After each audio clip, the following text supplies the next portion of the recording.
Okay.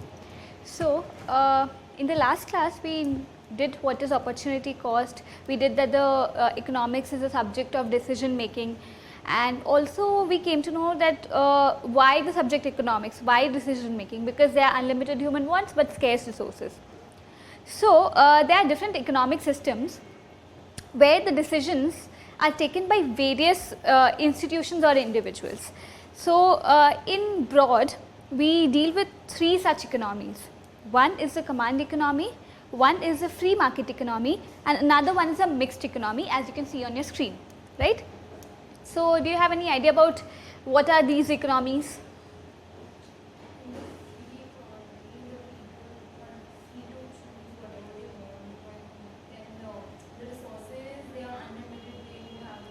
Yeah, so we know that economics is a subject of decision making. So, based on who takes these decisions, the economies are classified. If the government or a central authority takes a decision, then it's a command economy.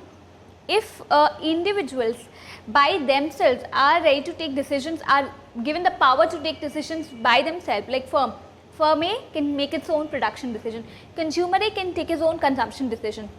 In that kind of an economy, it's a free market economy. What happens in a command economy? That the government will say that firm A will produce this much, firm B will produce this much, consumer A is supposed to consume this much, consumer B is supposed to take this much. So, all the economic decisions are taken by central authorities, right? Then, free market economy we have done that the economic decisions are taken by individual households and firms without any government intervention. Then the mixed economy. By the word itself you understand, there will be some government intervention, also there will be some decisions that the firms and the consumers will be given to themselves, will be left on themselves. So, economic decisions partly by government, partly through the market. Now, what do I mean by this word partly? Partly means it differs from economy to economy. Suppose in a country like India, it's a mixed economy, you know that there is government intervention, there is like free market as well, an aspect of free market as well.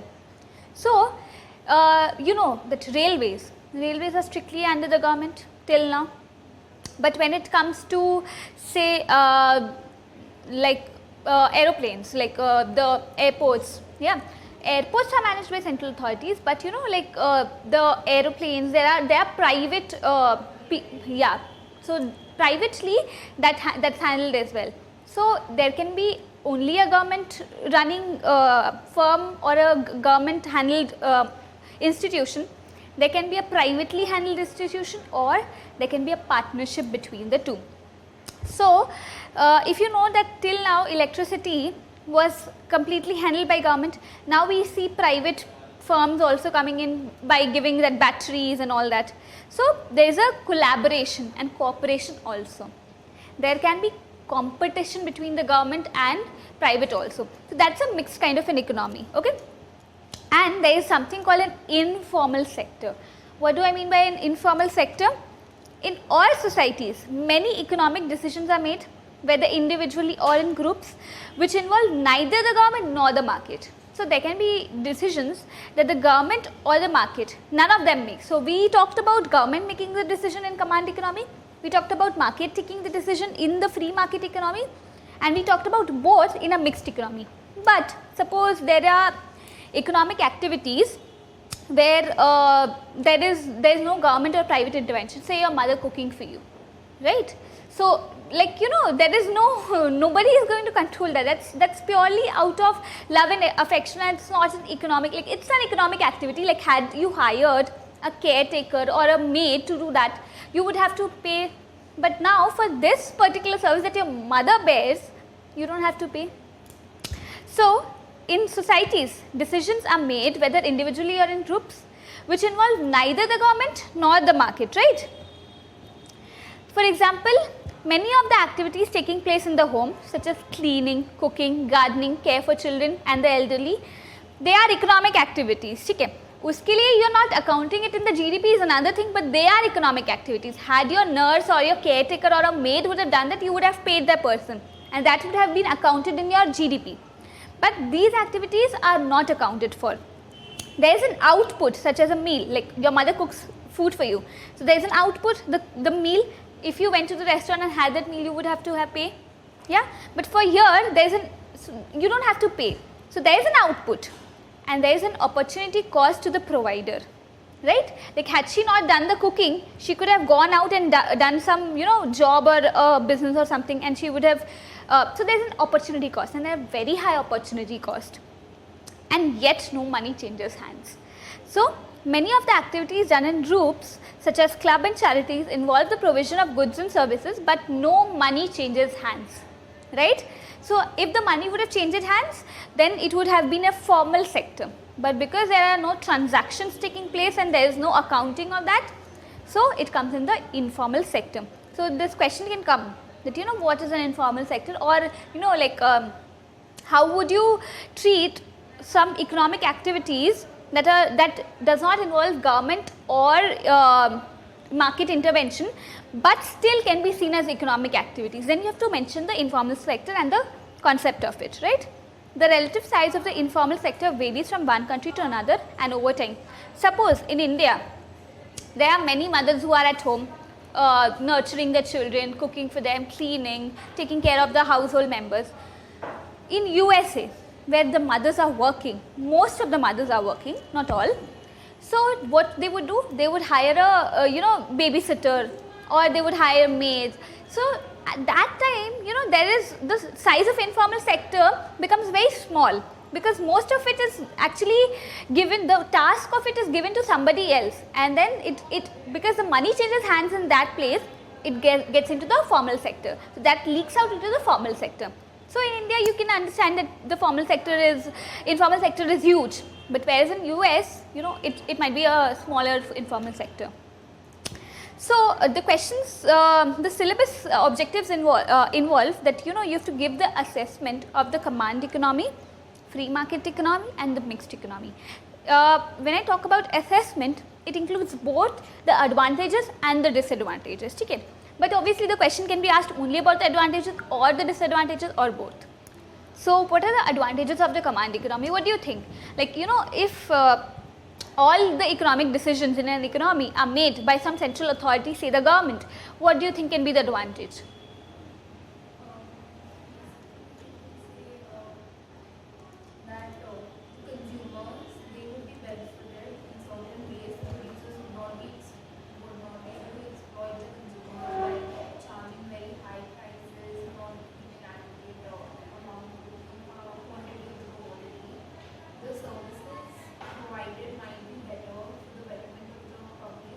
Okay, so if there is a central authority, if you are the head of the family and you have to take decisions for all your family members, what will be the first thing that will come into your mind?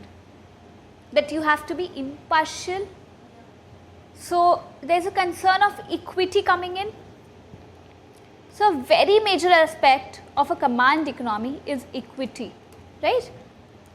So when the government has the burden of planning for the entire economy, it will not think in favor of the people who are rich and not think against the people who are the poor ones. Okay? So they will want to maintain a balance and maintain an equity so that the resources are equitably distributed, right? And they have some specific national goals in their mind. Suppose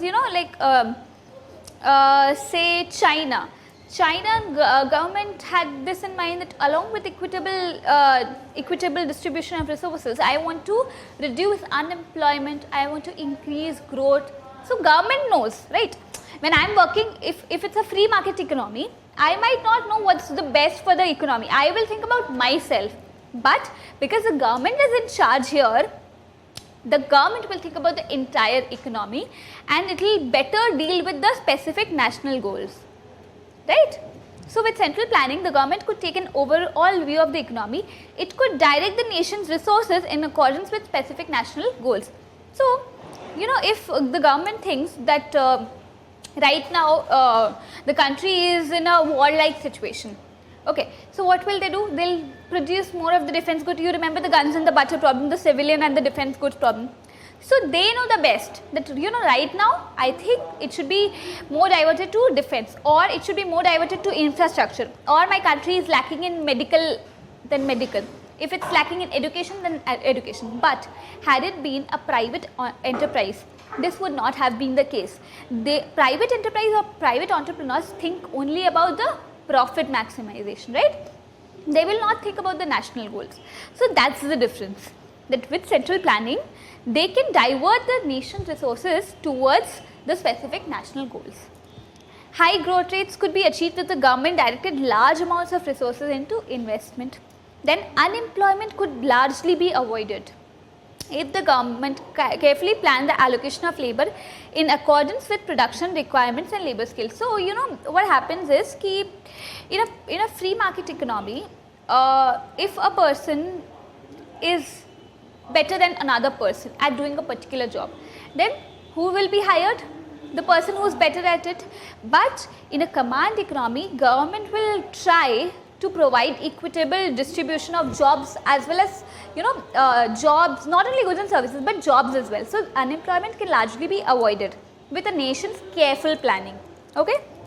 Then national income could be distributed more equally in accordance with the needs. So this is where equity part comes in.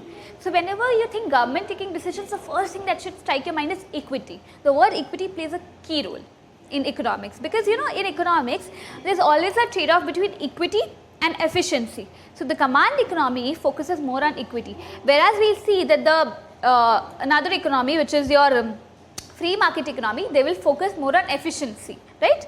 So the social repercussions of production and consumption could be taken into account, provided the government was able to predict these effects and choose to take into account. So specific national goals, point number 1. Point number 2, high growth rates. Point number 3, unemployment can be avoided. Point number 4 is equity. So these are the 4 advantages. Okay. So next one. What are the disadvantages of the command economy? See, for a country to obtain a specific national goal, as I told you that if a government thinks that the country is lacking in education, then it will invest more in education, focus more on education. But how will they know that what the country is lacking in? They have to do a survey, they have to do a kind of research, they have to gather the information, right? So based on the information, based on the data, they can say that the problem of the country is education right now. The problem of the country is maybe infrastructure right now. The problem of the country may be medical and sanitation facilities. So what happens is that it has to collect information. कि क्या problem है? What is the problem? But the task of collecting and analyzing the information essential to planning is more complex of the plan. So what happens is that problem क्या है मेरे को बताओ, मैं solution तो बता दूंगा, बट प्रॉब्लम कैसे पता चलेगा? उसके लिए तो इन्फॉर्मेशन गैदर करना पड़ेगा. Gathering the information is not that easy a task, right? Because say suppose a country is huge with population like India or China, right?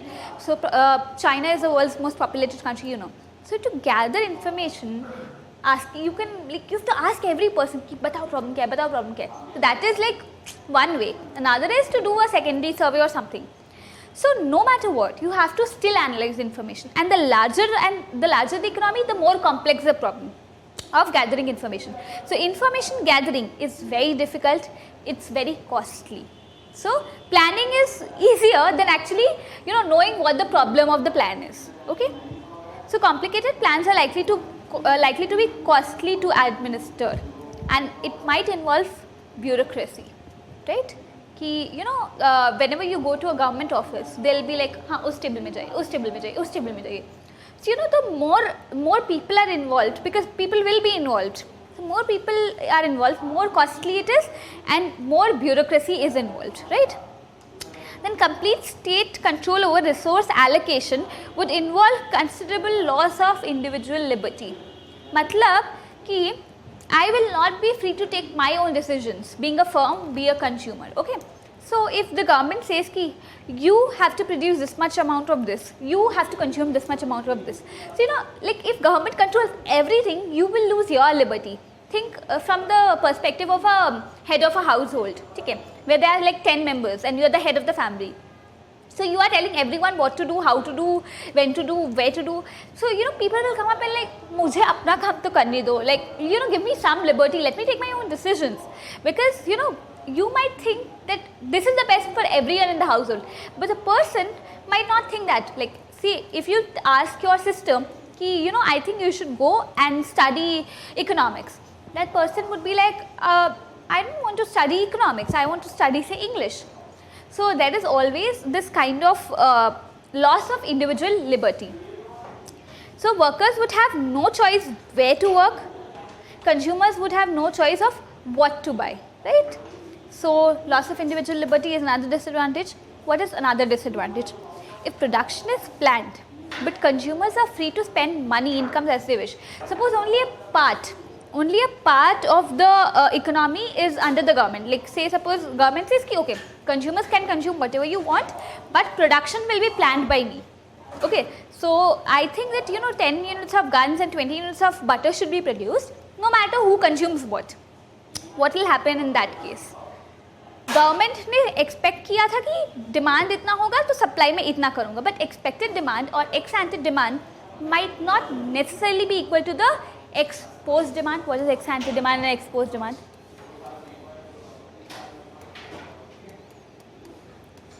Ex ante demand means the planned demand. Ex post demand is the actual demand. So you planned to say consume that much, and government had that in mind. Last year people consumed, say, 10 units of guns and 20 units of butter. So I expect this year it will be the same. Okay, so they will produce the same, but for example, that the government now wants to, the consumers now want to consume more of butter and less of guns, then what will happen? There can be a shortage or an excess. So shortages will occur if consumers decide to buy more, and surpluses will occur if they decide to buy less. So also, it is difficult to devise appropriate incentives to encourage workers and managers to be more productive without a reduction in quality. What does that mean? As I gave you the example before, say suppose there are two people, worker A, worker B. Worker A is more efficient than worker B. So the firm, in case of free market economy, would try to hire worker A. But in a command economy, the government will try to provide jobs to both of them. Then if worker B is getting a job just like worker A, then what will be the incentive for worker A to perform better and enhance his skills? So if if you are studying in a class with 10 other people and you are the topper, okay, so what do you have in your mind? That I'll get better grades, maybe I'll get better job opportunities after that. But then if you are if the other students also get the same job opportunity as you do, then why will they why will you study hard enough? You will not. So that's the thing, that it is not possible, it is difficult to devise appropriate incentive to encourage workers and managers to be more productive with a reduction in quality. For example, if bonuses are given according to the quantity of output produced, if I say that if you produce 100 units of output, I'll give you a 10 rupee bonus, then what will you do? You still are working for 8 hours a day. Okay, so you are producing, say, 80 units of output in that 8 hours of day, but you think if I produce 100, I'll get a bonus. So what will you do? You will try to produce more, but at the cost of the reduction in the quality, right? So if bonuses are given according to the quantity of output produced, a factory might produce shady goods since it can probably produce a larger quantity of goods by cutting quality. So to avoid this problem, a large number of officials may have to be employed to check quality. So if you think ki theek hai, for that I'll hire more people to check the quality, again that is a costly process. It is difficult to assess the relative efficiency of two alternative techniques that use different inputs if there is no way in which the value of those inputs can be ascertained. For example, how can a rational decision be made between an oil-fired and a coal-fired furnace if the prices of both oil and coal do not reflect the relative scarcity? So what do I mean? That if the diamond and the water problem, why is that ki diamond, which is not necessary for our living, it's very costly, but something like water or air, which is very necessary for our living, is almost free or very cheaply available. Why is it that? Because air and water is abundant, whereas diamonds are scarce. Okay, so the pricing has to be in such a way that it reflects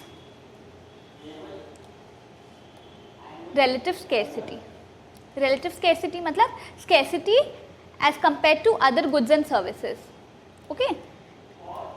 So यहाँ पे तो prices भी government decide कर रहे हैं, ठीक है?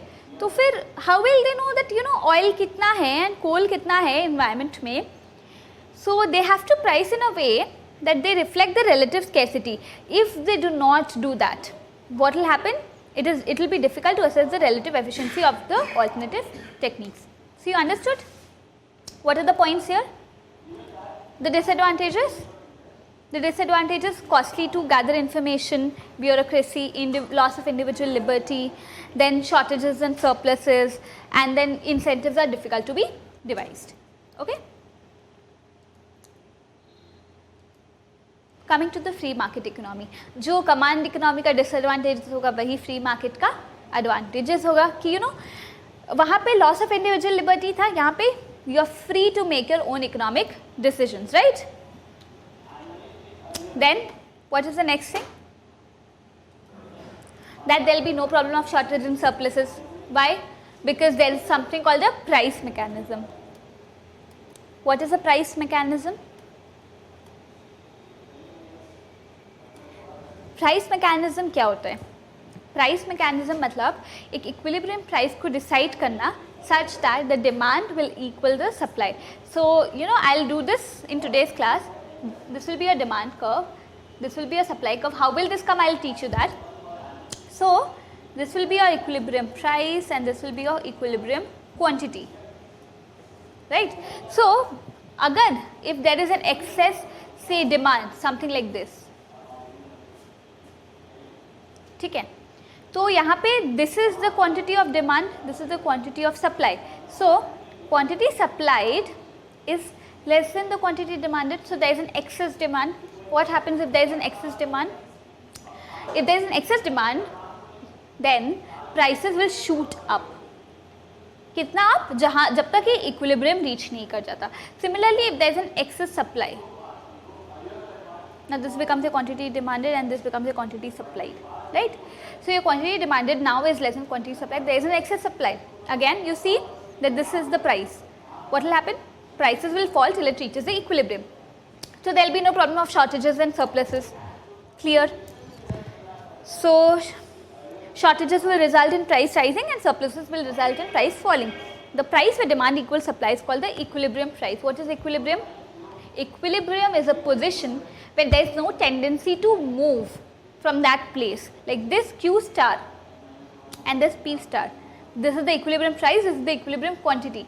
If the market reaches this equilibrium, there will be no tendency for it to move from this equilibrium, away from this equilibrium. Okay. In fact, if there is any other place, any other quantity or price combination, then they will move towards the equilibrium, right? Then there is no need for costly and complex bureaucracies to coordinate economic decisions. The economy can respond quickly to changing demand and supply conditions. How? Because me being a firm, being a producer, I'll see that I produced, excess of what is demanded. What will happen? Immediately I'll start producing less. And if I see that there is an excess demand, immediately I'll start producing more. So it's not just me as a single producer. All the producers and all the consumers will think like that. They will think rationally, because here we assume that all the human beings are rational human beings. So there is no need for somebody to coordinate the economic decisions. They can respond quickly to changing demand and supply conditions, right? Then when markets are highly competitive, no one has great power. Competition between firms keeps prices down and acts as an incentive for efficiency. Last we studied that there was no incentive for efficiency. Now there is an incentive for efficiency, because if as a firm, if firm A is inefficient, तो क्या होगा? वो लोग का prices high होगा compared to firm B, which is very efficient, and they are very efficient. मतलब क्या? That they can use less resources, or they can use resources more productively at a lesser cost. So naturally the prices will be low. So consumers will go to firm B and not to firm A. So firm A will be driven out of the economy. So driven out of the market, not the economy, it will be driven out of the market. So competition will ensure the prices are kept down, and this acts as an incentive for efficiency. Okay, the more efficiently firms can combine their factors of production, the more profit they will make. See, price consists of two things, the cost and the profit, right? So given that the price is constant, the bar over anything means it's constant. So say the price is 10, okay, so that is divided between the cost and the profit. So if firm A is producing at 5 rupees cost and 5 rupees profit, if firm B will also not try to charge a higher price. Why? Because if it charges a higher price, it will be driven out of competition. So firm B will also keep the price as 10.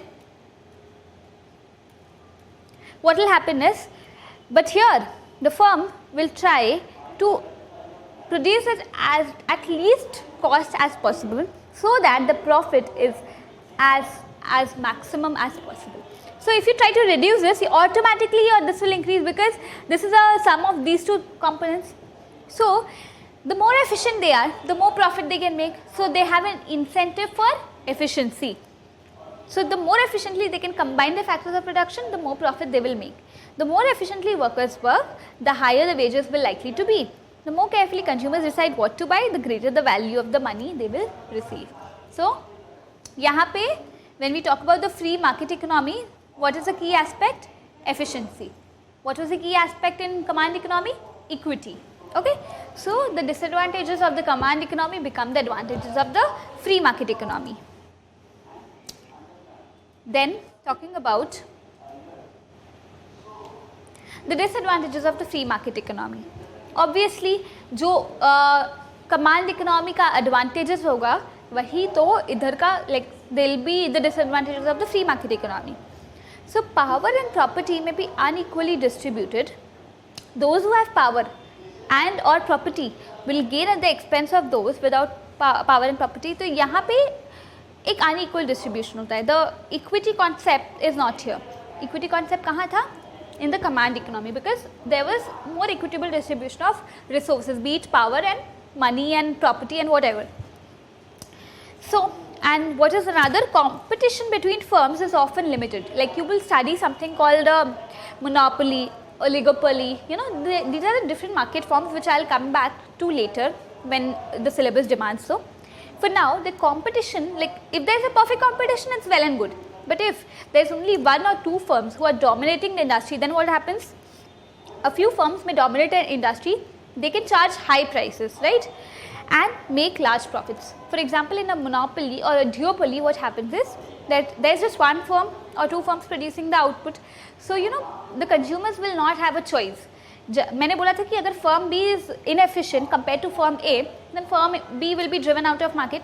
But if there is just one firm, firm A, he can tend to be inefficient, or he can tend to charge higher prices and make more profits at the expense of the consumer's loss. Okay, so lack of competition and high profits may remove the incentive for firms to be efficient. Then consumers and firms may not have full information about the cost and benefits associated with different factors and good inputs, and may thus take the wrong decisions. Sometimes what happens is कि I said ना कि जब एक perfect competition होता है, there is also another aspect, full information. If I know complete information as a producer about the prices, or I know as a consumer the full information about the prices, then it's good. But sometimes I might not have full information. That problem is known as asymmetric information. What is it known as? Asymmetric information. Again, we'll come back to asymmetric information as a topic in itself when we proceed with microeconomics. So, perfect competition होता है तब सब कुछ सही होता है, पर जब imperfect competition होता है तब एक problem होता है. दूसरा problem क्या है कि जब complete information होता है, full information होता है, then everything is okay. That I know about the prices, I know about the quality, I know about the quantity. I know कि you know for like 100 rupees I will get that too a good quality apple, right? But if I do not know the exact price, or if I don't know कि quality क्या होना चाहिए apple का, should be Shimla apples होना चाहिए या फिर you know Shimla apples होना चाहिए या फिर कोई ordinary apple होना चाहिए, okay?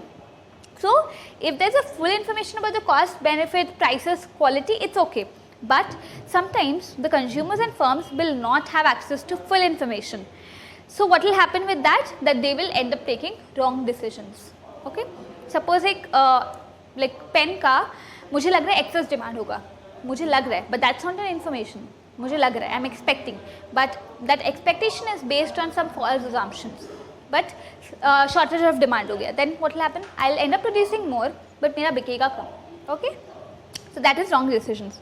Practices of some firms may be socially undesirable. Have you studied something called externalities?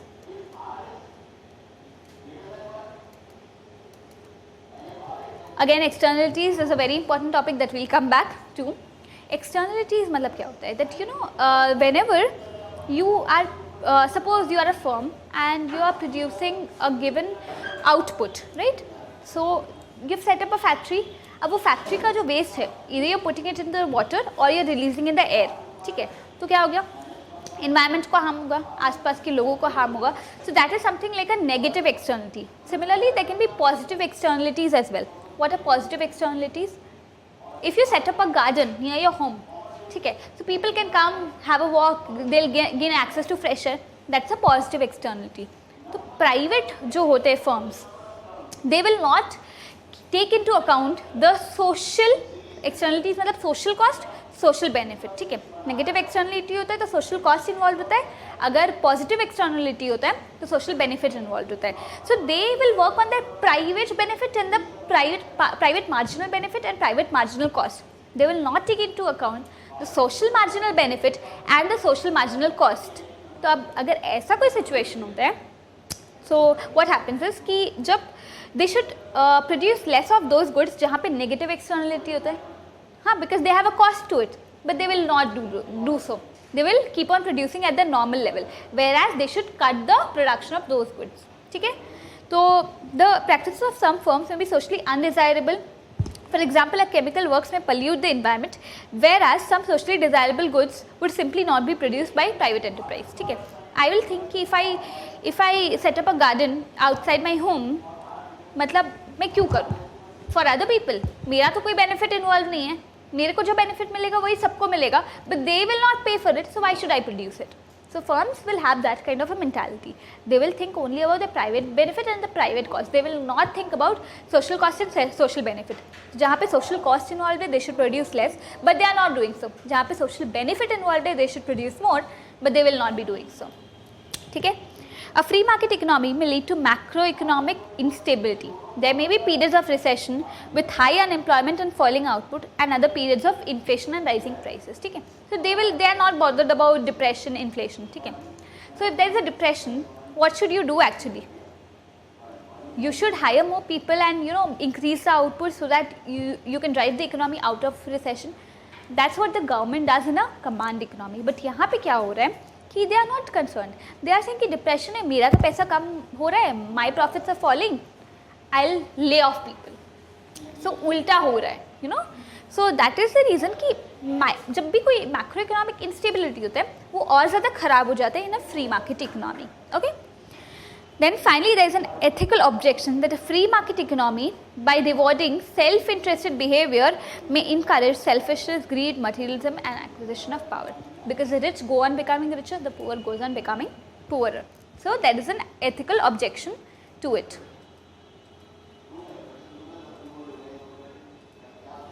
Finally, we have the mixed economy. Mixed economy मतलब क्या? Because of the problems of both free market and command economies, all real world economies are a mixture of the two systems. In mixed market economy, the government may control the relative prices of goods and inputs by taxing or subsidizing them. So what happens is कि suppose I think the agricultural prices are very low, ठीक है, तो government will make sure that they do not fall below a certain level. They will put something called a price floor in that below this floor you cannot make the prices fall.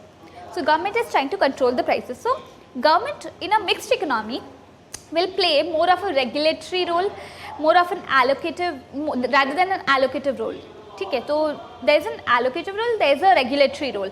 तो जब पूरा regulation और allocation करते तो command economy हो जाता है, जब कुछ नहीं करता तो वो free market हो जाता है. Mixed economy में गवर्नमेंट विल इंटरफेयर जहाँ तक उसको ज़रूरत है, ना हद से ज़्यादा ना हद से कम, ठीक है. So what will they do that if they think कि smoking is injurious to health, so they'll tax more smoking, whereas education is good for the economy, so they'll subsidize economy, give more loans to students and all that. Also, agar agricultural prices are falling, so they will introduce a price floor. If some prices are rising, मतलब कोई अगर monopoly है and they are charging exorbitantly high prices, so what will the government do? They'll introduce a price ceiling. You cannot charge more than this, so that the consumers are not hampered. So they can either tax subsidize or they can do a direct price control. Okay. Relative income, by the use of income taxes, welfare payments or direct controls over wages, profits, rents, etc. Pattern of production and consumption, by the use of legislation, by direct provision of goods and services, or by taxes and subsidies. So मतलब कहीं कहीं पे they are actually trying to control the distribution of goods and services. For example, there are ration shops where if you show your BPL card, you will get at completely subsidized rates all the grocery items. That's for the people who are below the poverty line. So government is trying to give them those facilities. Also, the education is made free for up to class 12 now. So people who cannot actually afford to study, now they can go and study. They also provide free midday meals to students, so that people from the poorer background, they can actually come eat and study. So government will regulate these things. ऐसा नहीं करेगा कि सीधा उसी line में वो बोल देगा कि you produce this much, you consume this much. It will play its role, but it will make sure that the markets also function in their own space. The macroeconomic problems of unemployment, inflation, lack of growth, balance of trade deficits and exchange rate fluctuations, by the use of taxes and government expenditure, the control of bank lending and interest rates, the direct control of prices and the control of foreign exchange rate. मतलब macroeconomic problems भी government अपने हाथ में रखेगा. Okay, but the production and consumption left to the free market. So I wanted you to think, but I actually answered this question: why do diamonds cost so much, whereas water costs so less?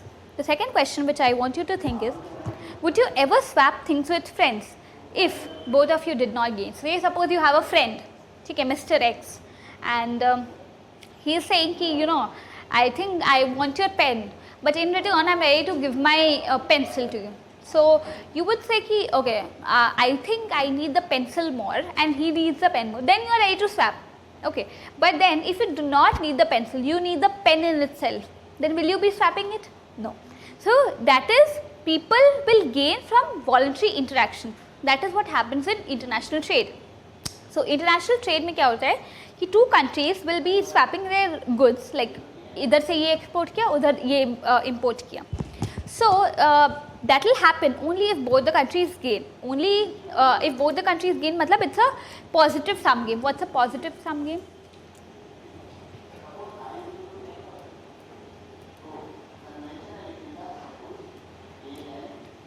This is a part of game theory. Positive sum game मतलब कि अगर एक particular interaction करके दोनों का फ़ायदा हो रहा है, ठीक है, that is a positive sum game. But अगर एक का फ़ायदा और एक का नुकसान हो रहा है in equal amounts, if I am gaining 10, you are losing 10, that is known as a zero sum game.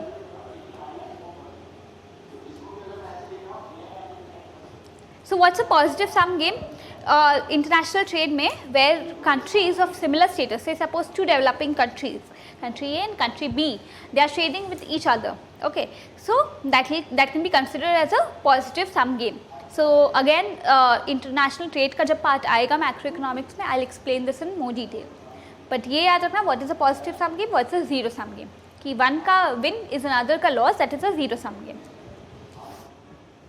And then if global warming affects us, all of us adversely, then why in a purely market economy where individuals and firms continue with activities that contribute towards global warming?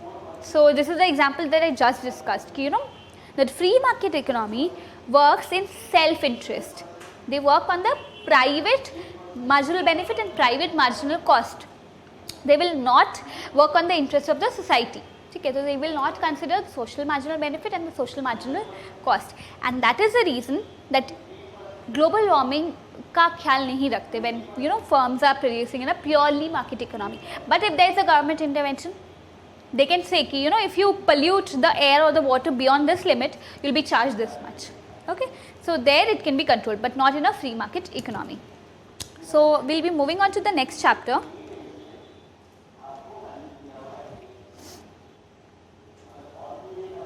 which is your demand and supply.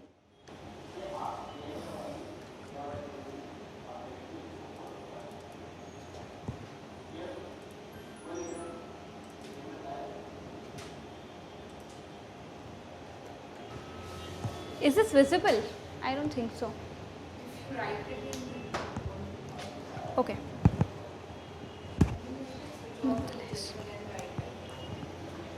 So what's a demand for a commodity? Any idea about the demand?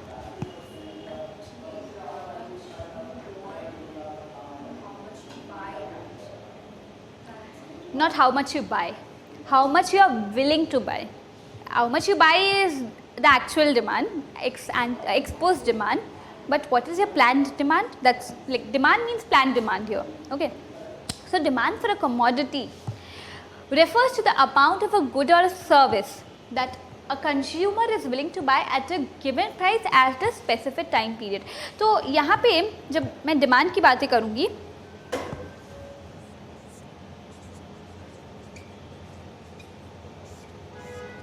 there are some important aspects that I want you to take into consideration. Willing to buy and not actually buy. At a given price. Is that visible? Can you see what am I writing here? At a willing to buy at a given price, then during a specified time period.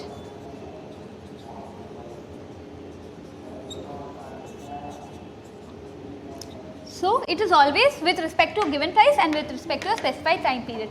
In 2000, I was willing to buy a plot for rupees or maybe say a pen for rupees 10 rupees, okay? But in one pen for 10 rupees. But in 2010, I am ready to buy one pen for 50 rupees. So with a specified time period at a given price, willingness to buy. Okay, these three are the aspects. Okay. Then what are the determinants of demand? What does a demand depend on? बताओ, कोई idea?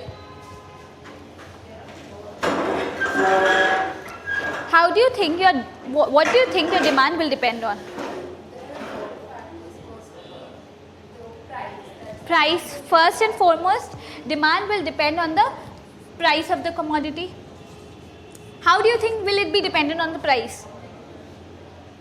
Agar, at a given point, if I say that you can buy this particular pen for 10 rupees, okay, and you would say, I think it's too costly, and then if I say that, okay, I'm reducing the price to say suppose 7 rupees, then you say, okay, then I'm ready to buy it.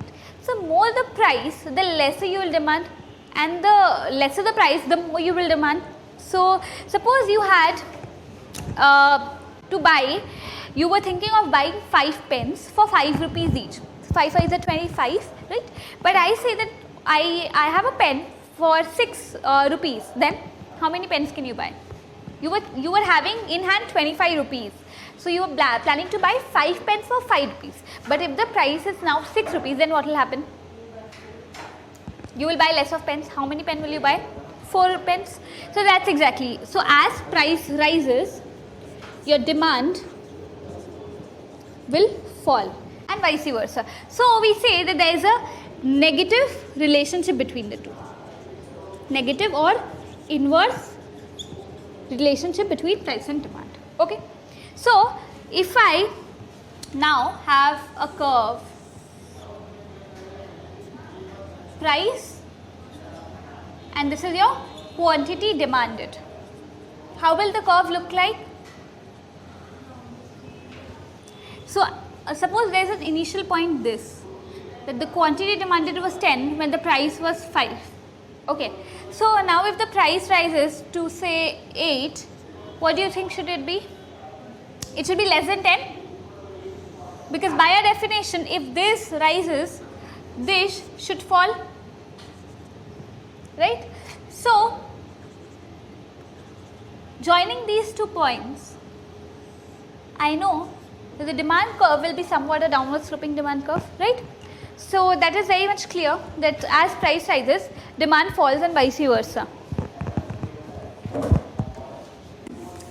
How about the income? If you, not necessarily.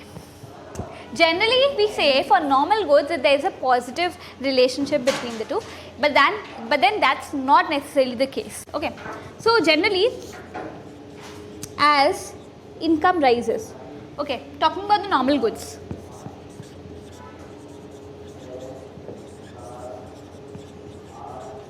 As income rises, your quantity demanded would rise too. पहले अगर तुम्हारे पास 5 rupees का तुम 5 pence लेती थी 25, like you had a income of say rupees 25, you could have bought 5 pence worth rupees 5 each. Now, if you have rupees 30, what can you do? You can buy 6 pence, rupees 5 each. Yeah, so this will rise. So as your income rises, your normal goods ka consumption or demand will rise. How does that look like on a curve?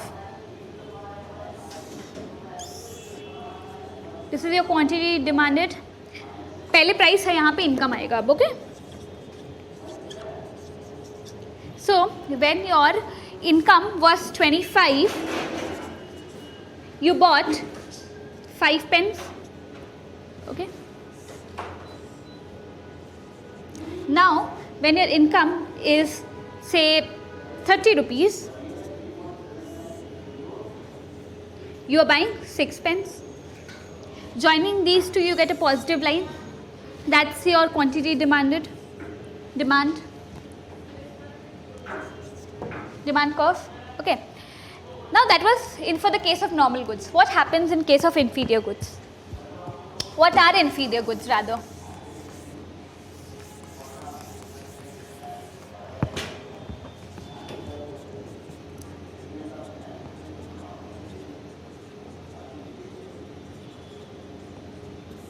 Inferior goods.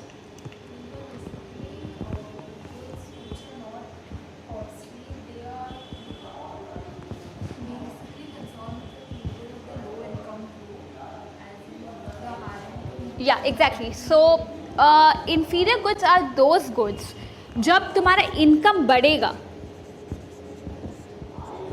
your demand for inferior goods will fall and vice versa. So why is that so? Because inferior goods are some kind of a low quality goods that people who do not have very high income, they purchase. So people from the low and middle income groups, they are the ones who purchase inferior goods. Say suppose rice and maize.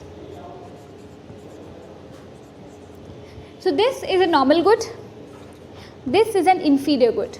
Okay, so when the income of a consumer rises, rather than buying maize, and these are substitutes to each other, so instead of buying maize, which is a low quality good, they will try to buy more of rice.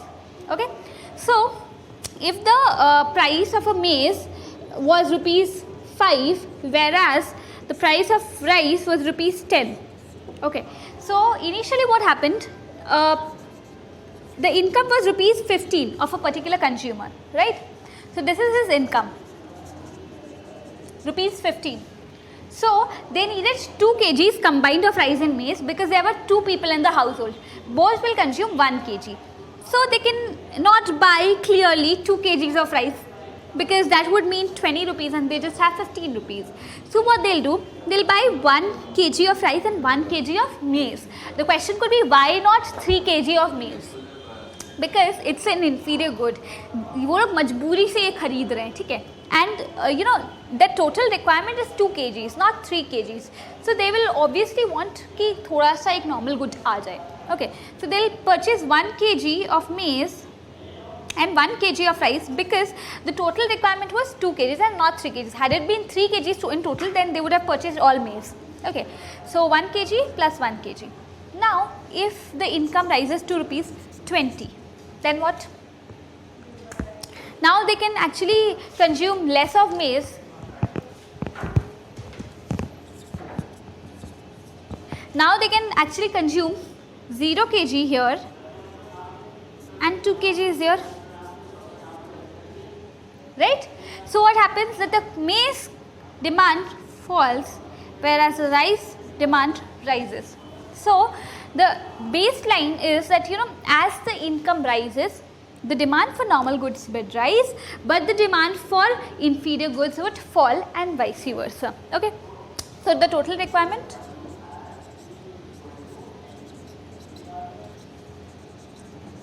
of rice plus maize is 2 kgs.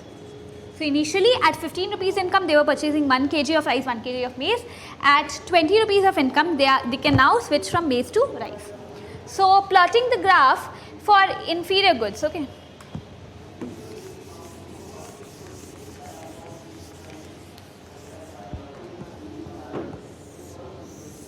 How would it look like?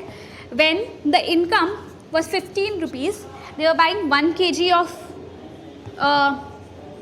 maize. Labeling the axis in exams are very important. If you don't label it, you know, how will you say कि इधर क्या है इधर क्या है? The examiner will, even if the entire diagram is correct, सीधा wrong पड़ जाएगा. So make sure that you label this as soon as you draw the diagram. Okay. Now when it rises to 20, क्या हो रहा था? 0 हो जा रहा था. Okay. So this is a point. This is a point. Joining. Okay. Sorry. So this is a point and this is a point. It should be negatively sloped. So income of the consumer and quantity demanded of maize should be negatively sloped, 20 and 0. So sorry, this is a point which is like 0, 20, and this is a point where it is 1, 15. This is your price, this is your quantity. Okay? So this is your demand curve for the inferior goods. Well, there is another kind of good which is known as inexpensive necessities of life.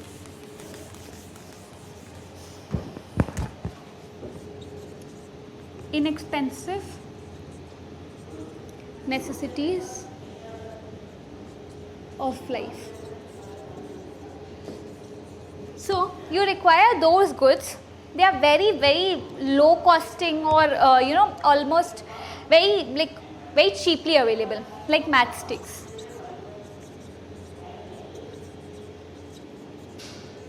So you will require this in your daily life.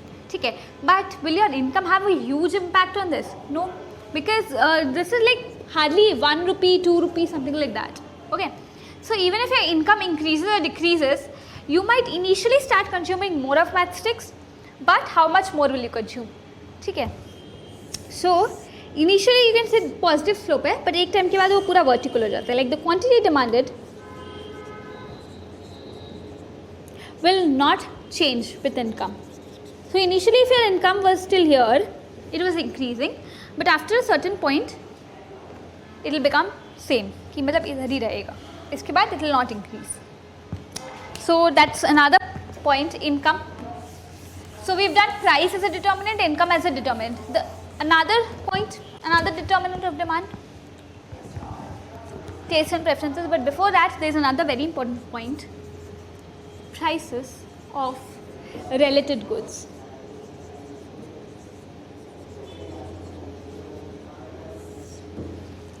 Related goods can be of two types, substitute and complementary. Substitute goods, example, very famous example, tea and coffee. Complementary, bread and butter. So what are substitute goods? That if the price of one rises, you can easily switch your consumption to another one and vice versa. Because तुमको या तो T चाहिए या तो coffee चाहिए, ठीक है, तुम्हारा काम किसी भी एक से चल जाएगा. It's not necessary that you have to consume both of them. Either one can be used as a refreshing drink or a beverage. So either you want tea or you want coffee in the morning to wake up. Okay. So say suppose the price of coffee and there was a price of tea. Okay. So if the price of coffee rises, what happens? Quantity demanded किसका बढ़ेगा किसका कम होगा?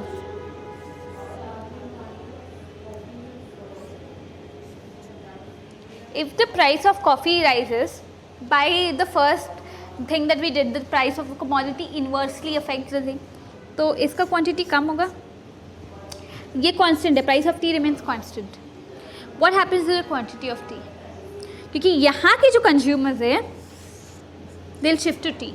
From consumption of coffee to consumption of tea. So the quantity demanded of tea rises because the consumers who were originally consuming coffee, they will go on consuming, they'll stop the consumption of coffee, they'll start demanding more of tea. The reason being कि the price of coffee rises, so coffee becomes relatively expensive or costlier than tea. So consumers, being rational people, they will switch from coffee to tea. Okay, so plotting that in a graph, so there's a positive relationship between the quantity demanded of commodity X and the price of its substitute commodity Y. So how does the curve look like? This is your quantity demanded for T, good X, and this is your price of the substitute good. Substitute good हमेशा इसमें आएगा and the original good will come in X axis. Price of coffee. So there's a positive relationship. So this is the demand curve. So as price of coffee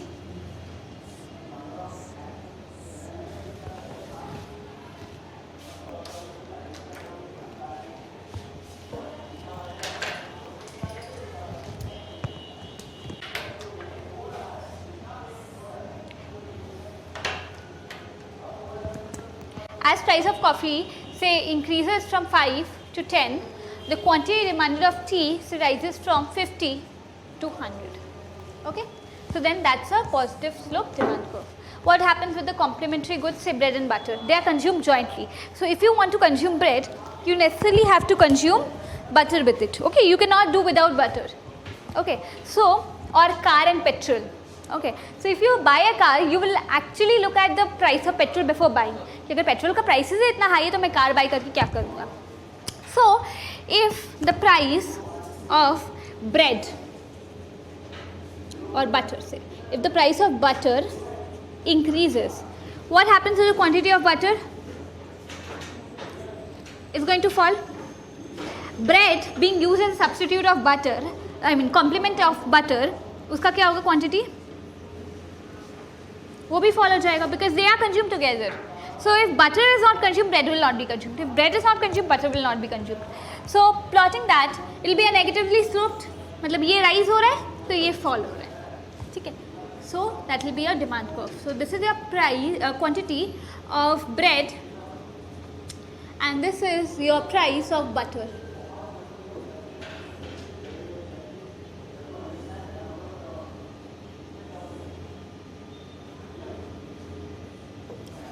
Okay, so if price of butter rises, quantity demanded of bread will fall.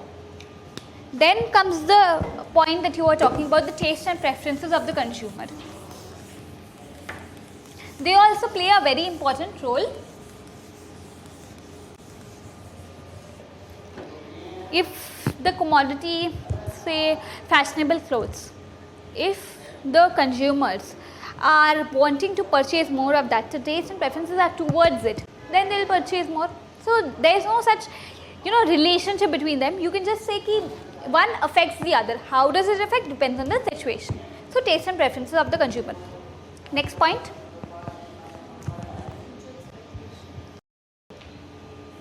Exactly. That's a very, very important price. So future expectations of the price, also known as speculation.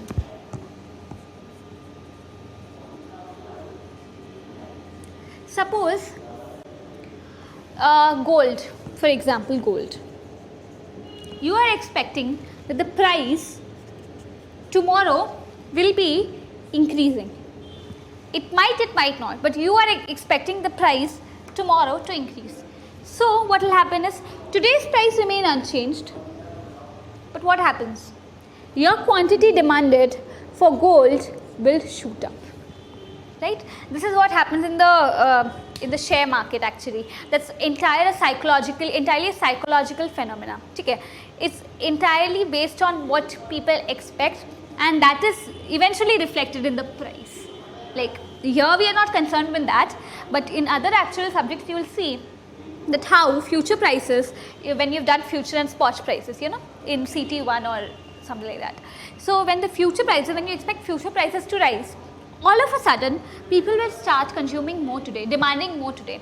As a result, today's price also will rise. But right now we are keeping this constant, today's price constant. Based on future price, we will take the decision on the today's demand. So you expect tomorrow price to rise, you will demand more. Then there are other features as well, like government policy and small things which you will read in the book. Then we have to do the law of demand, right?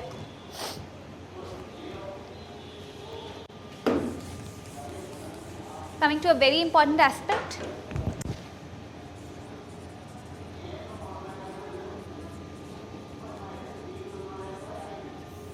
Law of demand हमने जो first determinant of price पढ़ा था, first determinant of demand पढ़ा था which is price, उसी को लेके एक लॉ बना दिया गया. So other things remaining constant or same. This is also known as ceteris paribus.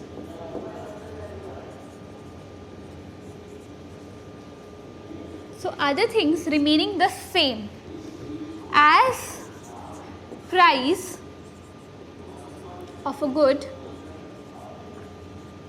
rises, its quantity demanded falls and vice versa. So what do I mean by other things remaining same? We read that there are so many determinants of demand, right? So if we write the determinants of demand in a functional form, in a mathematical form, so you can say that the demand is a function of price of the commodity X, like we are talking about demand for X, price of its own price, then the income of the consumer. Income is denoted by M in economics, or Y, M or Y. Then you have prices of the substitute and the complementary, whatever related goods. Then you have the government policy, you have the future price, etc., etc. Okay, so the law of demand states that other things remaining same, मतलब ये constant है, ये constant है, ये constant है, ये constant, मतलब सब कुछ other than the price, everything else is constant. Putting a bar means constant. As price of a good rises, like if Px rises, dx will fall, and if Px falls, dx will rise. Understood? This is the law of demand. So we get something called a demand schedule and a demand curve.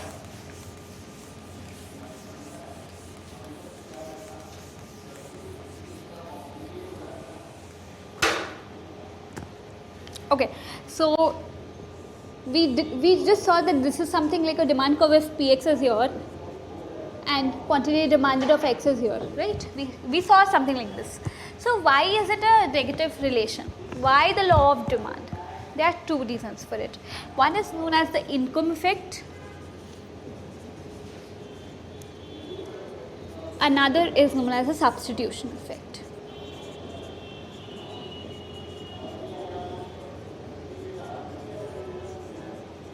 What is the income effect?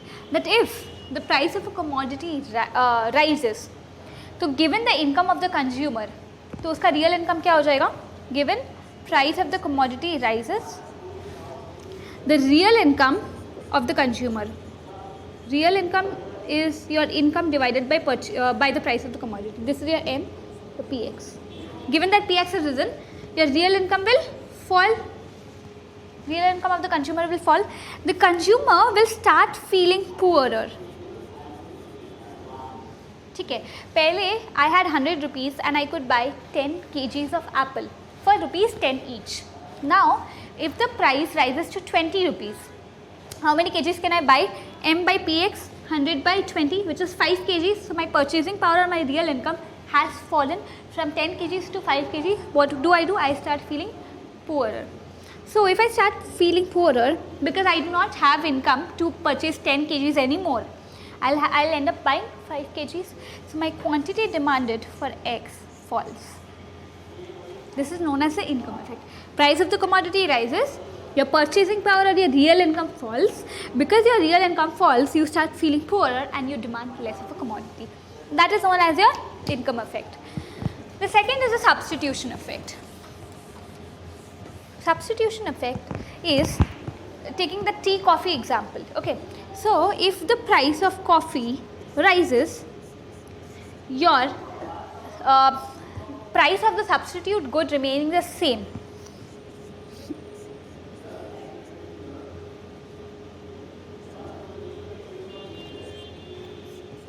Falls. So price of tea by price of coffee falls because PC has risen. So what happens? That you think that consuming tea is beneficial for you rather than demanding coffee. Why? Because the substitute goods is relatively cheaper than this good. So what will happen? Your quantity demanded for tea rises, whereas your quantity demanded for coffee falls because your relative price of tea, coffee, this is known as the relative price, the relative price has fallen. Okay. So coffee has become relatively expensive compared to tea, and then you switch to tea rather than coffee. So that's known as a substitution effect. So that's the reason the demand curve is negatively sloped or downward sloping.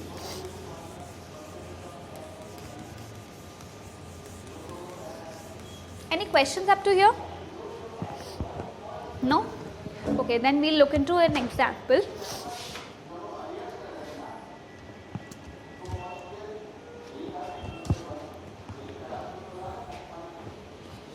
So if you denote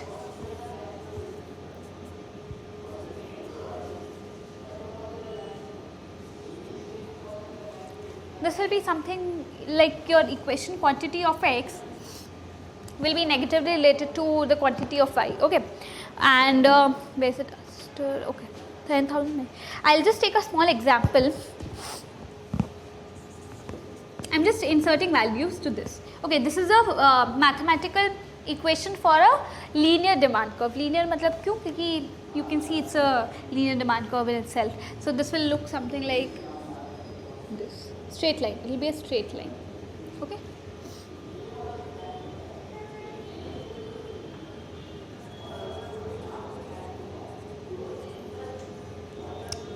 Why is this side negative? Downward sloping, right? So putting the values, say 1, 2, 3, 4, 5 in pH, you get the quantity of X. So you have to draw a table of that.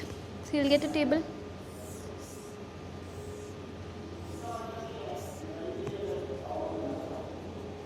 So if you put Px is equal to 1, okay, let's start from 0. So Qx will be 10,000. If this is 5, say suppose, what will be this? 10,000 minus 200 into 5. 200 into 5 is 1000. 10,000 minus 1000 is 9,000. Say suppose this is 10. Then this becomes 8,000. So on and so forth. Right? So this is known as a demand schedule. So what is a demand schedule? A table showing the combinations of price and quantity demanded at, like the quantity demanded at various price levels. So this is a demand schedule.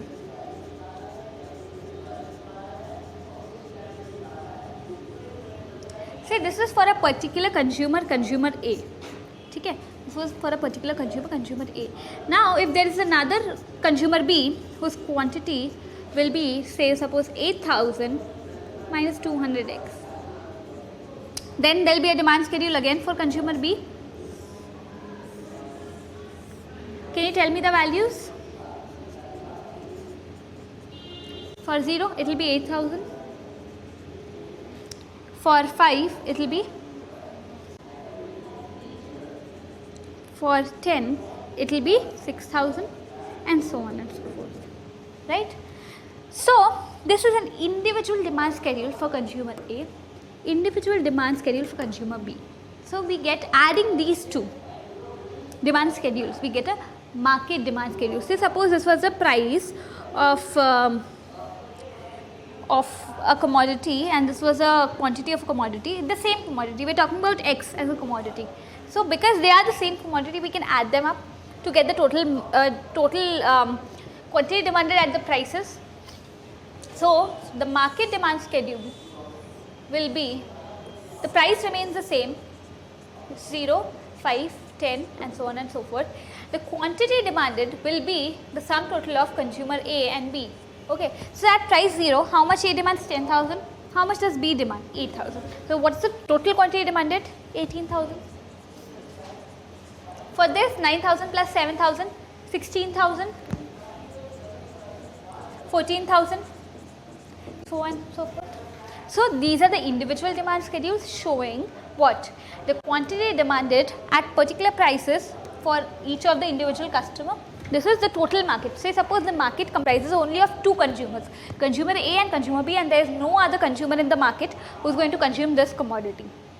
Then we can add it up and we can say that this is the market demand schedule. Okay. So understood the demand schedules.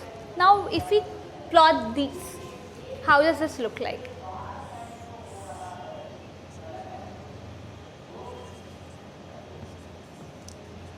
So we have 10, 9, 8. So 6,000, 7,000 in thousands, okay. Then you have 8,000, then you have 9,000, then you have 10,000, whereas the prices were 0, 5, 10 and so on, 5, 10, 15. So plotting first for consumer A. At 0 he purchased 10,000. So at 0 price he purchased. So this is the first point, 10,000 for 0. Then you have 9,000 for 5. So 9,000 for 5. Then you have 8,000 for 10, which is like here. So joining all this, you get like a curve, which will be like a straight line. The diagram is not appropriate, but it will be a straight line. So this will be your 10,000 will be somewhat like here. Okay. So this will be a curve like this. Similarly for consumer B, 8,000, 7,000, 6,000 at prices 0, 5, 10. So the consumer B's diagram will be parallelly shifting here. Then you have to add these two. So 10,000 plus 8,000 is 18,000. So it will be like somewhat here. So that's the market demand curve. Those are the individual demand curves. Clear so far? Now I said that Qx is, say suppose, a function of the price and it's inversely related to it. Using econometric methods also you can estimate the values of A and B. So what is econometrics? Branch of statistics that help you solve the equations. Okay, so that is econometrics. So using that also you can solve this. Any questions on demand? So should we, okay, so there is another thing. There is something called movements along the demand curve and shifts along the demand curve. Have you heard about it? Batao, batao. What's the difference? Right.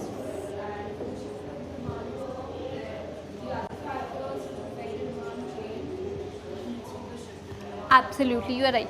So we said the quantity demanded for X is a function of the price of its own price, income of the consumer, prices of the related goods, government policies, the taste and preferences of the consumer, etc.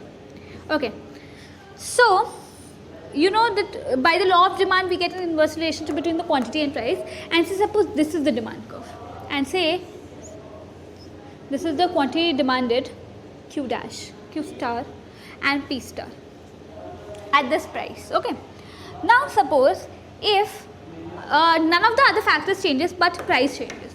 So if price changes, price say rises, price rises, so this will be your new P, P1.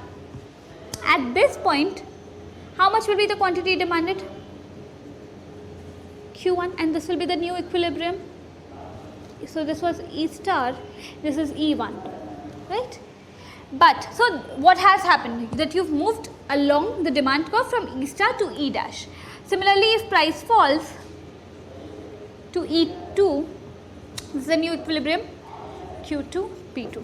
So if price falls, you've again moved along the demand curve. Okay.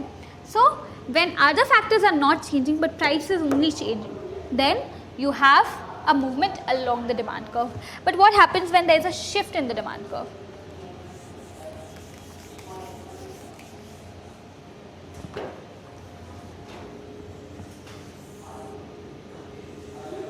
Say this was the price, this was the quantity, E star, P star. Say P star was 100 rupees, and for that you purchased 500 units of a quantity.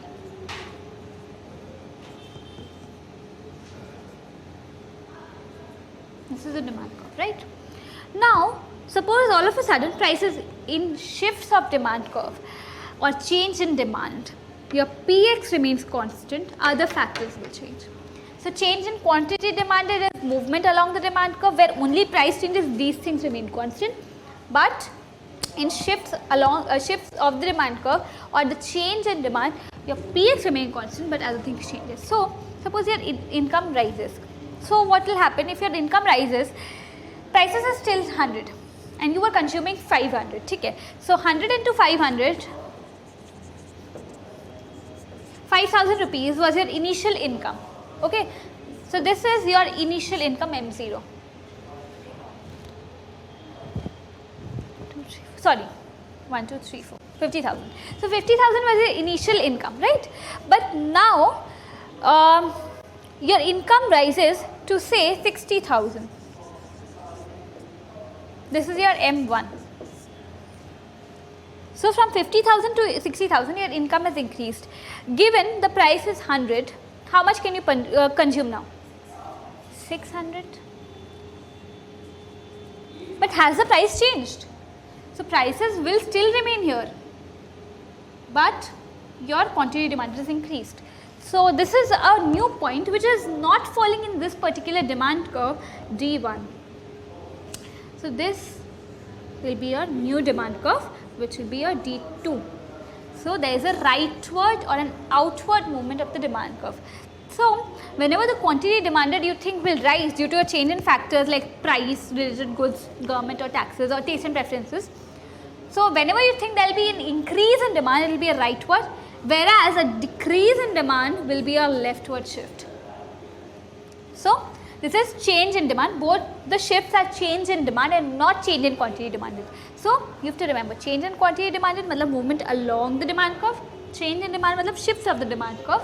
So this is an increase in demand curve, this is an decrease in demand. Okay. So any problem here? Fine. Then I will give you questions on that. So let's move to the supply. Very short part, just like demand, we will be completing it very soon. What do you think is supply?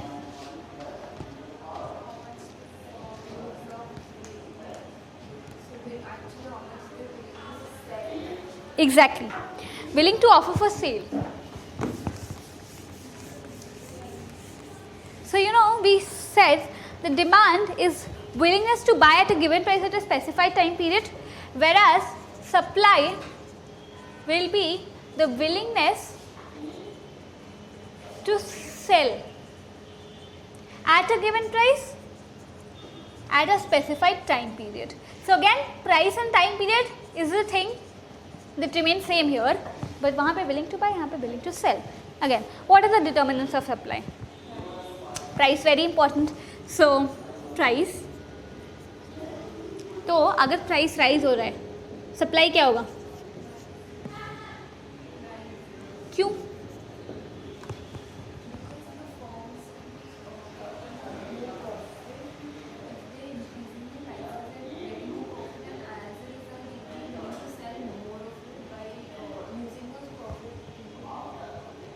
So exactly, I understood. You're right. So when we were studying demand, we saw that at price rises, quantity demanded falls. They were because of two reasons: income effect and substitution effect. Here there are reasons like, as you go on producing more and more, the cost of your production will rise. So with higher output, cost of production goes up. So to cover this cost of production, you have to charge a higher price. So as I told you, that price consists of two parts: cost and your profit. So if your cost goes on increasing, there will be a point where profit becomes zero, right? So after that point, you have to increase your price to survive in the business. Okay, so price rises as quantity supplied rises, because as more and more output is produced, the cost of output will go on increasing. We'll study that this is because of a law called law of variable proportions. So that we'll do when we do the cost theory of production. But just know that because of higher cost of production, as you increase output, you have to charge a higher price. Then there is another point, because sometimes you need a higher profit as well, right? तो तुमको profit भी अपना increase करना है एक point of time. More you produce, you want to earn more profit. That's the reason you are producing more. So that can be done by raising the price. Okay, so that was a point. And there was another point that given time, if the price of a good remains high, in the long run, new producers will be encouraged to join the industry. So क्या हो रहा है कि ये तो short run में ठीक है कि because cost of production is increasing or you want to increase the profit, so you are raising the prices. Also, there's another point that how can your QS be increased in the long run? By entry of new firms. So entry of new firms कब होगा? जब firms देखेगा कि अच्छा ये market तो बहुत अच्छा है, इस पे prices are so high, the profit is so high. So because in the long run quantity supplied can be increased by entry of new firms, that will only be encouraged by an increase in price. What are the other determinants?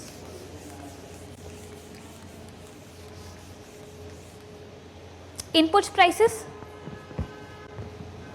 or the cost of production.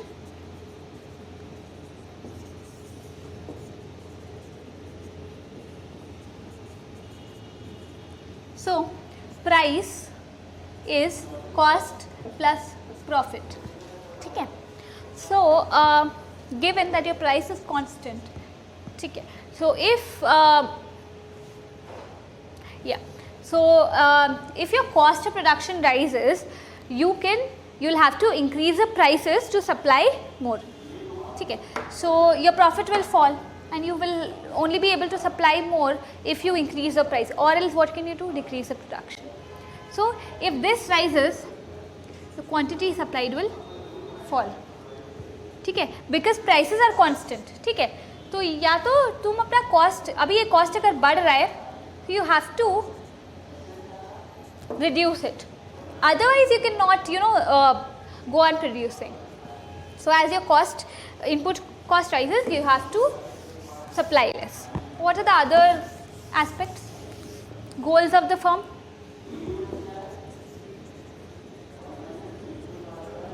Whether the goal of the firm is profit maximization or sales maximization or risk minimization. So depending on that, but here in general we always take it to be profit maximization. ठीक है, we always want it to be maximum profit. There can be other goals, but here we'll consider, like throughout the theory when we do sums and all that, we'll consider profit maximization. What else?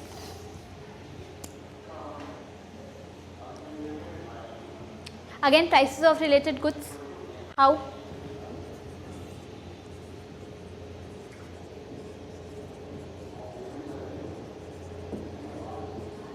Suppose a farmer has a piece of land. Okay, he can either produce onions or he can produce potatoes. So he'll see the relative prices. If the price of onions is greater than potatoes, what will he produce? Onions. But if the price of potatoes is greater than onions, he will produce potatoes. So quantity supplied of onions. ठीक है, अगर prices of potatoes is less than prices of onions, या फिर say suppose prices of onions is constant but price of potatoes rises, so quantity supplied of onions will fall and the quantity supplied of potatoes will rise. So that's another point. Anything else? Government subsidies and taxes. If there is an industry that the government wants to subsidize, so there will be more quantity supplied of that. But if there is a highly taxed supply, say cigarettes, so people will want to produce less cigarettes because it's highly taxed. Anything else? Technology, state of technology.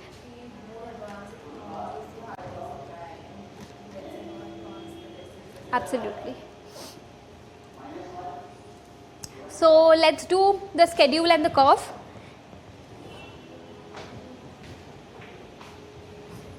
So we did quantity demand equation, you remember? We did A minus BPX, sorry. Quantity supplied should be plus, I'll take another in terms, otherwise you'll get confused. Okay, so this demand curve look like this, supply curve look like this, right? Okay, what's the intercept and you know that slope? This is the intercept here, A. यहाँ पे the intercept is C, and यहाँ पे the slope of the demand curve is minus B because it's negatively sloped, and यहाँ पे the slope is plus. Okay, so taking the same equation for supply,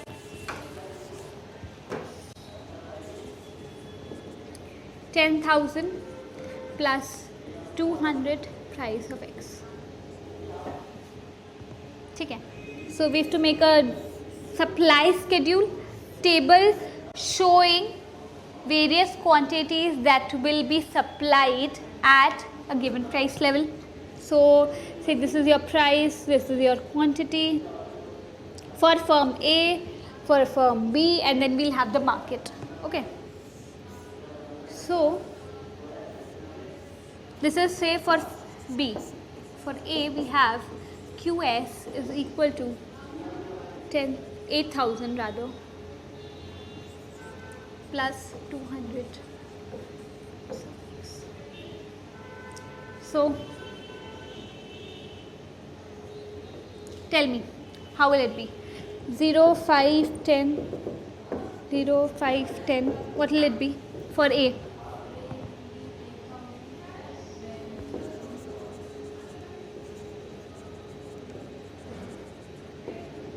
Then 10,000, 11,000, 12,000, so on and so forth. What will be the market? Leaving up to you to complete the market demand schedule and the demand curves individual and market. Okay. So there is another very important concept that I wanted to do. What's a Giffen good?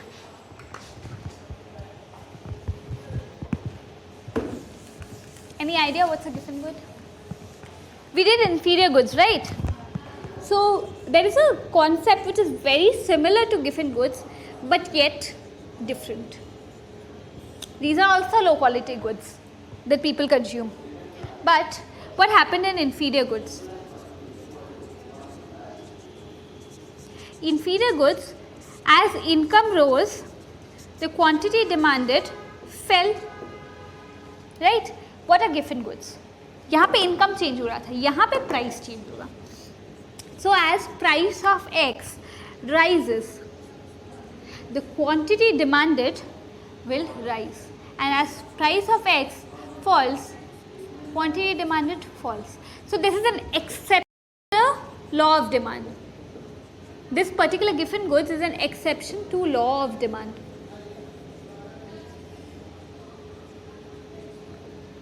Given goods, ठीक है, ये क्यों हो रहा है? Because there is a negative income effect which is greater than the substitution effect.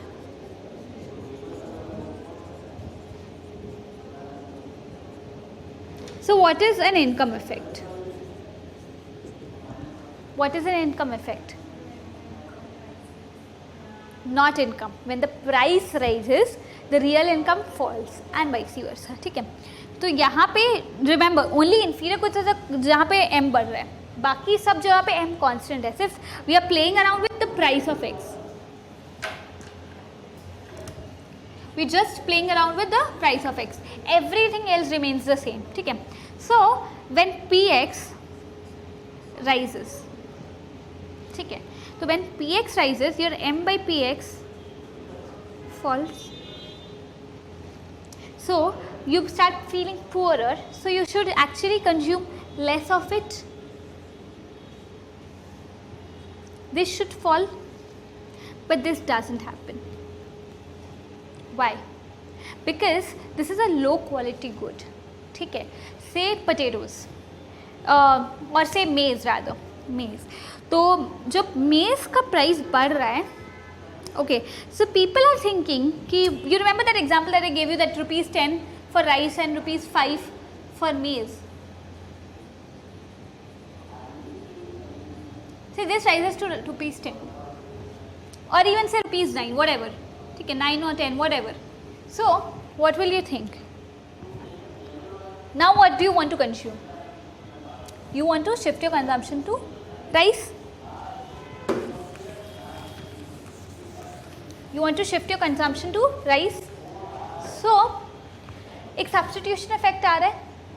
So there is a negative income effect. Negative income effect मतलब कि instead of feeling poorer, मतलब see price of x rises, so yeah, m by px that is falling, so this is the income effect. But instead of this happening, you know, and your qx falling, your qx is actually rising. The quantity demanded is rising.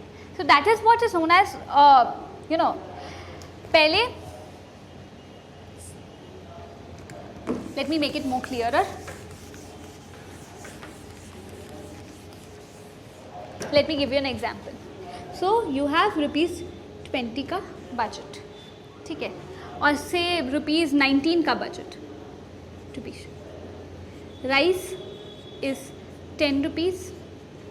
Your maize is rupees 5 initially.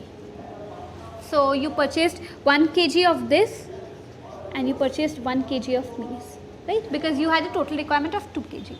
Now if the price of maize rises to, ये initial situation था, initial.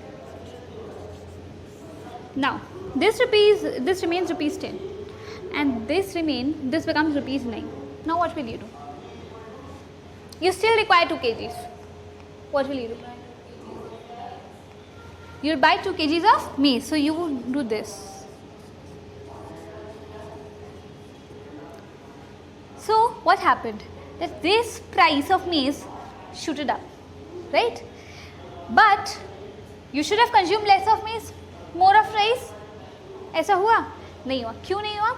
Because your income effect, negative income effect substituted is greater than the substitution effect. So rather than purchasing less of maize, you are now ended up purchasing more of maize because you can no longer afford rice. ठीक है, तो ये बात समझ आ गया. So how will the demand curve look like in this situation?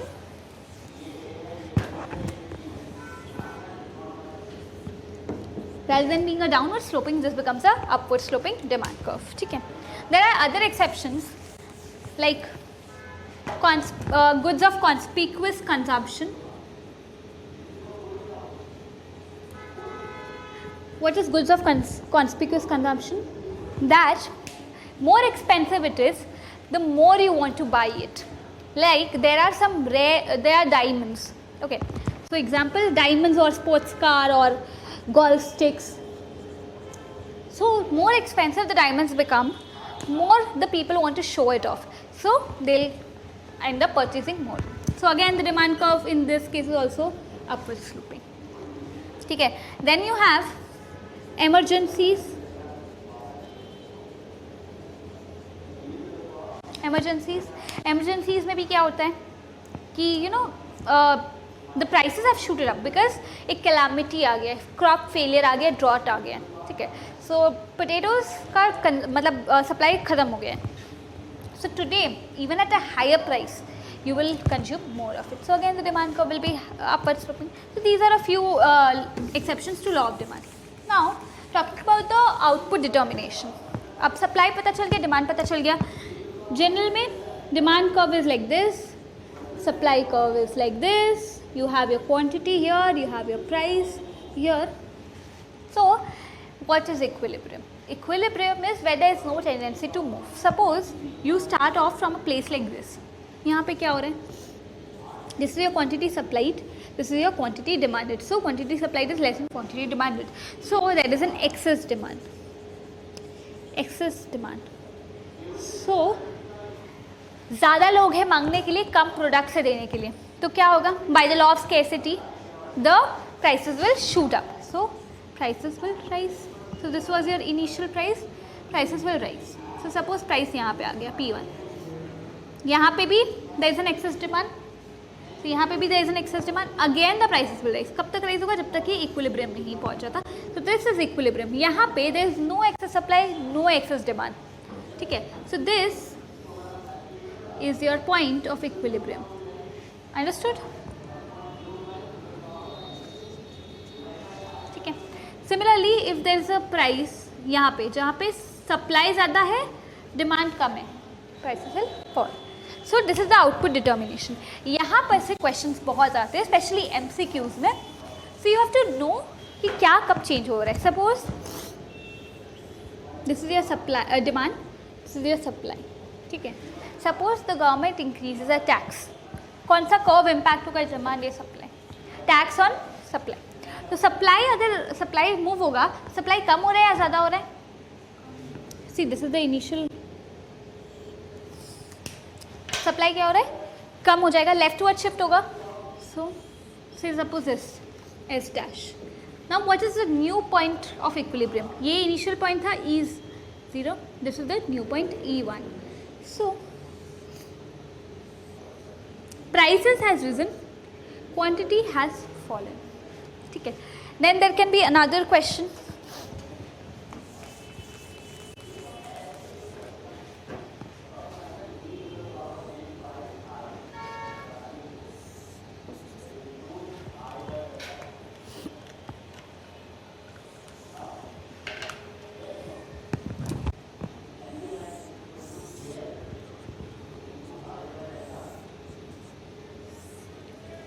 Suppose the taste and preferences of the consumers change in favor of the commodity. ठीक है. तो demand will shift rightward. So this was the initial price and quantity. This is the new price and quantity. So prices have gone up, demand has gone down. So there will be a few more questions that I will be discussing in the next class regarding this. You just study this chapter, which is your chapter 3 from your co-reading material, and let me know that you have any problems or not. So if there are any questions, solve all the questions from there. Okay, from your acted core material, solve all the questions, come next class and tell me if you just read through it. You don't have to show me the copy or something, just read through it, see if you've understood. If there are any questions, I'll take it up next class and I'll discuss elasticity of demand and supply.